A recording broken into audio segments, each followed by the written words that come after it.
So, as I said, this is Truss's very turbulent Tuesday, definitely. Joining me now, Portia Berry-Kilby, who's a political commentator. Good afternoon to you. Well, afternoon. I was going to say morning. Good morning. I don't know which country you're in, but good morning. So tell me, Portia, we've met before. Thank you very much indeed for coming on. Look, the optics of this are absolutely shocking. It's not going very well, is it? It really isn't, no. I think Liz Truss will be regretting many a thing, most likely being Prime Minister. You know, what a time to be Prime Minister, let alone when the plans you're proposing kind of land like a lead balloon. And, of course, the U-turn, which she said mere hours before that she wasn't going to do, now she has done, and it's not actually unifies the party, as people are saying that she shouldn't have U-turned, so she really can't do right for doing wrong. So it's really interesting, actually, just in terms of the policies they unveiled. What I find really weird is they didn't even get the OBR to look at their fiscal plan, so they had no endorsement. They didn't even tell the Cabinet. They didn't get the Cabinet to vote on it, and they announced it, and many members of Parliament only found out by reading the newspapers. That is just basically an abject failure of communication, isn't it? It really isn't great at all. And as Liz Truss has said, it's a communication issue at heart, part of the problem. But we are seeing just a repeat of Boris Johnson announcing things to the media first before Parliament, as he did throughout COVID and lockdown. And parliamentarians were cross at that. And Liz hasn't learnt from Boris Johnson's mistakes. You see, the thing is, I don't really have a massive problem with the abolition of the 45p tax rate, because the thing is, post-Brexit, we need to be a competitive country. We want the brightest and the best here. And quite frankly, you're not saving that much. I mean, it's a lot of money. It's £2 billion.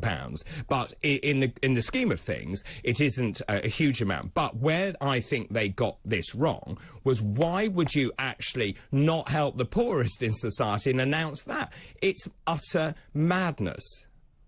I think it's even more mad the fact that part of the reasoning for abolishing for the U-turn is that it was drawing attention away from the rest of their package, as though that's a good enough reason. Surely, at the end of the day, people will or will not be better off come the next general election. If they are, it doesn't matter about the messaging at this moment. The polls are bad. And doing one U-turn won't reverse that. Right now, people need to feel the money in their pocket rather than just have a comms enterprise laid before them. So just going back to that mini budget, I mean, it feels like about a million years ago since they announced this, but there were some really good things in it, I thought. You know, getting rid of that corporation tax hike. I run a small business. It's important that small businesses, which are the lifeblood of this country, are allowed to prosper. That was good. There were lots of other things that I thought was good, but the whole thing's been completely overshadowed. Can they turn this round? I think they can if they play the long game. I think in the short term, everything's against Liz Truss. She's U-turned, she said she wouldn't. And if this does deliver for people, if people feel better off, then for sure they've turned it around. If there were a general election tomorrow, I don't think they'd really stand a chance. I mean, it's interesting just reading the messages that are coming in. So people like this one. This is from John in Braintree saying, hello, by the way, John, thank you very much for your kind comments about me being back. I've voted Tory every general election since 1979. For my first 4 elections, I voted on the basis of the merits of the Tory party. And I voted Tory to oust Blair. Since then, the alternative has been too dire. But this, I won't go on about the party that I represent, but this message from John says he won't be voting Tory anymore. He needs another credible alternative. And do you get the sense that actually the Conservative Party are alienating their core base? I think they are, but they've also lost who that core base is. And I think the last general election did quite fairly raise questions about who is the Conservative voter base. But this is kind of going back to the days of low tax, that's all we care about. Even then, it's somewhat compromised given the U-turn, and they don't seem to be fiscally responsible at this moment in time. As you said, it hasn't been properly calculated what this really will cost. Wasn't presented to Cabinet. If it works out fine in the end, then I think people will be convinced and come round. But at the present moment, that really does... There's a lot of questions. Did they pick the wrong Prime Minister? Well, it was the voters of the Conservative Party Did they make a mistake?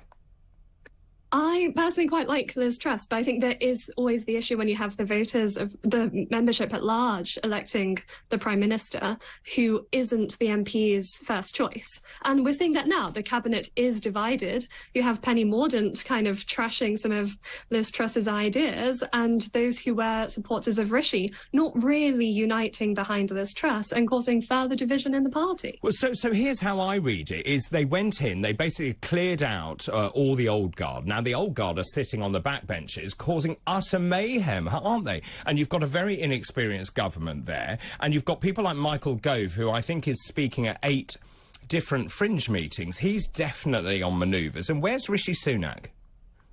Well, Rishi Sunak definitely isn't at conference, and he is lying low, but all of his supporters are kind of making up for his lack of voice in this whole thing. It's as though the campaign hasn't really died down at all. And I think if anyone had any common sense, they would unite behind Liz Truss. You can't have another leadership election a month after the last one. And if they want to win the confidence of the general public, they need to at least present a coherent and unified vision and party. So, in terms of Rishi Sunak, is he stirring the pot? I just don't buy that he's sitting idly by watching this on television. Yeah, well, I'm sure he's probably still retains political ambitions, but if he's doing it behind the scenes or not, plenty of his supporters are stirring the pot, and quite publicly doing so. So just in terms of Liz Truss, in terms of your advice or just looking at what she's doing, I would have said to her, you need to stay your course. If you've got this far and you unveil your mini fiscal event bit, which she keeps saying wasn't a budget, I wouldn't have backed down. I would have kept going with it, because I think people sense a sign of weakness, and you can see that. And as I said, I think they're going to try and pick off these policies one by one. I actually think the government is mortally wounded. Well, I completely agree that she just has to maintain her initial positions. And maybe the solution to this is actually using your cabinet to consult with on various policy issues so you don't get hammered down afterwards. But at the end of the day, if you make one U-turn, everyone expects you to make another, and you aren't really leading. You're being kind of beaten into submission to what the majority of your MPs want, and that's not leadership. So can I just ask you, as someone who is younger than me, is the Conservative Party appealing to younger people? Have they got their messaging right? Are they actually giving a vision of an exciting Britain outside the European Union? Are they selling the dream? I dare say I'm not probably the typical young person as I vote Tory, but they could definitely do all of those things better. I think there has been, especially in recent years or since Brexit, or I guess since Boris was elected, a sense that the Conservative Party is the best of the worst, rather than actually creating a clear vision for the future. So just in terms of where we are, we've obviously seen Therese Coffey making her speech on health. My feeling is health and the economy and energy, they're going to be the 3 big issues come the next election. You've got Nadine Dorries calling for a general election. I'm beginning to wonder, and I don't know what you think about this, I just wonder whether Liz Truss will be out of a job by Christmas. Well, they do say a day is a very short time in politics, but another 3 months is even longer. So maybe she can turn it around. But at the end of the day, if there isn't progress on those things, there's going to be even more problems. And similarly, immigration, how is kind of a U-turn from what was the vision of Brexit and having more control to being like, hey, let's import more immigrants because we need it to fill job vacancies, despite the fact there's apparently about 13% of the UK working population out of work. So, the problem starts at home, and there's definitely solutions that need to be presented. So you should be a politician. You didn't answer the question. Will she be in place at Christmas? I think so. I don't think it makes sense to have another leadership election anytime soon. That was one long summer in and of itself. I don't think we need another one. Portia, thank you very much indeed for joining us here on TalkTV. That's Portia Berry-Kilby, who's a political commentator. Coming up